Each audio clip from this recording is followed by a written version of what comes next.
the young Seattle Seahawks. There's so much to be excited about this young core that the Seahawks have, a lot of young pieces they have, and in general, how young this team is with all the potential they have coming their way. They are one of the youngest teams in the entire NFL. Now, with a couple veterans on the team like Jamal Adams, Quandre Diggs, Bobby Wagner, Tyler Lockett, and even someone like Geno Smith, you would think this team's not one of the top 3 or 4 youngest teams in the NFL, but they are. The Seahawks fall at 3rd in the NFL for the most 25 years old or younger players in the NFL. The LA Rams have 68 players 25 or younger right now on the roster. Obviously, this is going to include practice squad, different things.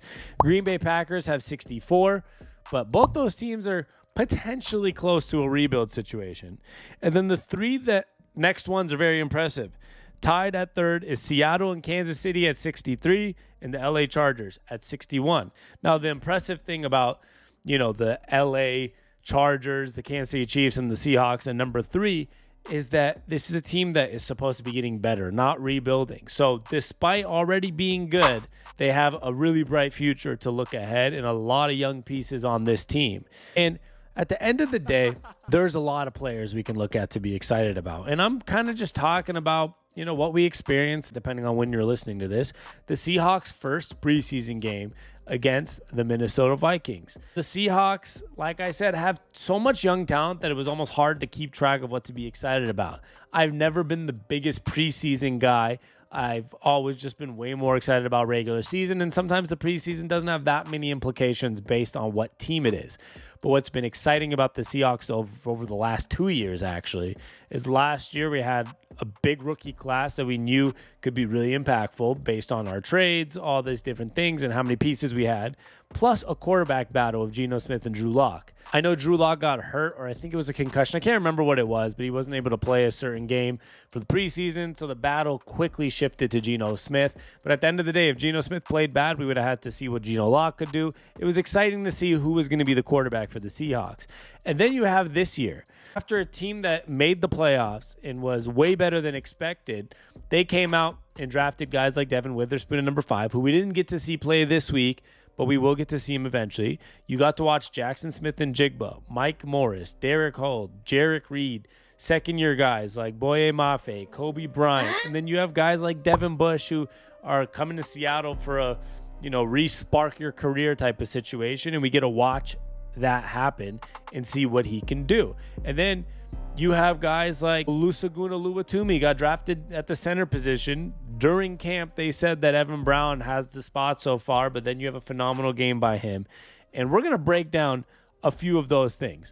Now, like I said, it's really exciting because we did talk about how, the Seahawks have a lot of young pieces. And before the game, we had a guy like Michael Bennett, who's been kind of, all over Seattle sports radio, talking about Mike Morris. He said Mike Morris has speed, and I see that he has power, that he has the mental capacity to grow into a leader on this defense. As a rookie, sometimes you don't want to overstep. I told him it's okay to overstep the lines, just don't overstep Bobby, obviously Wagner.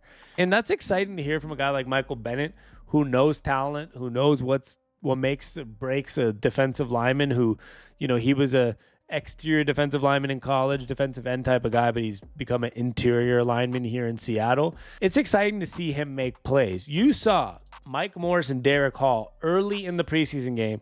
The Vikings were backed up to like their 3-yard line, maybe 4-yard line. They made a big play on the quarterback, Derek Hall and Mike Morris together, that ended the drive. And it was something that just made me excited to see. You saw that they looked good. I'm going to use this example, and this is no shade, no hate, but if you're a Seahawks fan, you'll probably understand. For many years, we've been dealing with trying to see where LJ Collier can come from. I never heard like the greatest things out of camp. I never heard ex-players be like, this guy has it.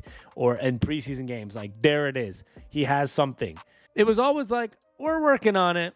I don't know. We'll see what happens. We'll see how it works out. He's working on this. Difference is this year. You've been hearing great things about Derek Hall. He's humongous. I didn't realize how big he was until you watch the tape here. You see how huge he is. Derek Hall is getting good words from coaches, from the media, from ex-players, whatever you want to call it.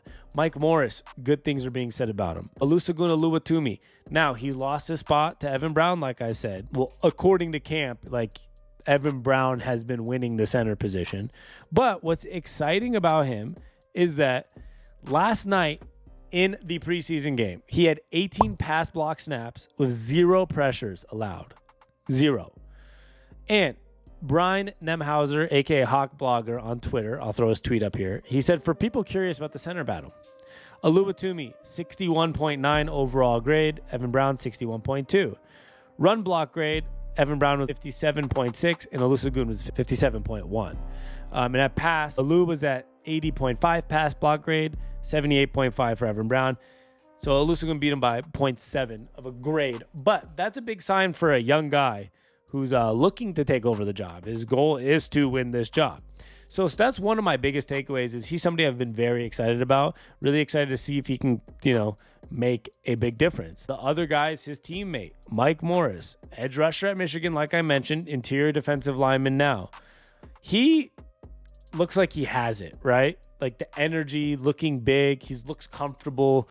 As I said, he is... I'm not going to say he's going to come out and be like a star or be playing all these snaps, but I'm saying he's one of those young guys you got in a late round pick and you look at him and say, there's a good chance this guy has an impact. And the same thing, like I said, goes for Olusegun Oluwatumi. He made some plays. He is looking like he's the type of guy that's going to close the gap with Evan Brown. Week after week, it's getting closer and closer, and it's going to continue to get closer if he plays the way that he did. And he's only going to get more comfortable taking snaps in the preseason / NFL in general. Zach Charbonnet. Now, this one's a big one because Ken Walker got a little banged up. Zach did too, but he came back already. And Kenny McIntosh, however you say it, got banged up also. So right now you're kind of left with Zach Charbonnet and DJ Dallas. So it's good to get those eye-opening moments from him. He gets this feel of a guy that can make a lot of plays, catching and running. Overall, like, it was just nice to see him be able to come out there, look strong, make some catches, and make some plays because the Seahawks are going to need.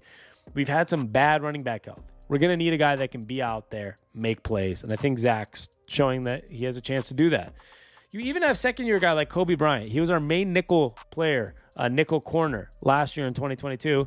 But it looks like over camp, they're starting to move him towards safety positions to be some type of a hybrid, it looks like. And he looked comfortable at safety and, of course, made a humongous hit in the game. And it's exciting to see him come out there and put his shoulder down and look like he's willing to play that position. Another corner that was exciting is Trey Brown. And I think this is why the whole Kobe Bryant thing's happening. You can't have Kobe Bryant, Witherspoon, Woolen, Trey Brown, and Michael Jackson. Somebody had to move spots if they want playing time. But Trey Brown, after, a little bit of an up and down career because of the injuries, and he had some up and down moments yesterday, but he was scrappy, made some plays and collisions and knockdowns. So overall, Trey Brown, another important piece, young piece for this Seahawks defense. And then, of course, Boye Mafe, second-round pick in his second year in the NFL. He was a second-round pick last year. Carroll has come out and said he is going to be, or he has been, the most improved player on the Seahawks this camp. And last night, you could just see him make a couple plays, just looking good, looking like one of the better games he's ever played, even though it's preseason. So I'm not going to take too much from it, but there's a reason they said it was important that, he's looking like one of the best players to come out of last year, and he's already doing it early. That's going to be huge with bringing in, we have a lot of new players on the defensive line. Like I said, bringing in Derek Hall and Mike Morris and bringing in Draymond Jones and having Chenna Nwasu out there. And then if somebody like Boye Mafe can make plays, then one of our biggest problems, defensive line, looks like it could be fixed. Another thing that was important for us, linebacker position, Jordan Brooks being hurt. Bobby Wagner came back, but last year he didn't have him. Devin Bush was a big signing we had. He was supposed to be great out of Michigan with the Steelers, but ended up not being great. And yesterday, he made one of the bigger impacts on the game, and it was super exciting to see somebody like Devin Bush make a big impact, because if he can revitalize his career here, we're talking about, we know the corner position's good. We know we have like 7 corners and 7 safeties that can play. The big places were D-line, which it looks like we have picked up a lot of players that could be improving there or make a real push to be starters there.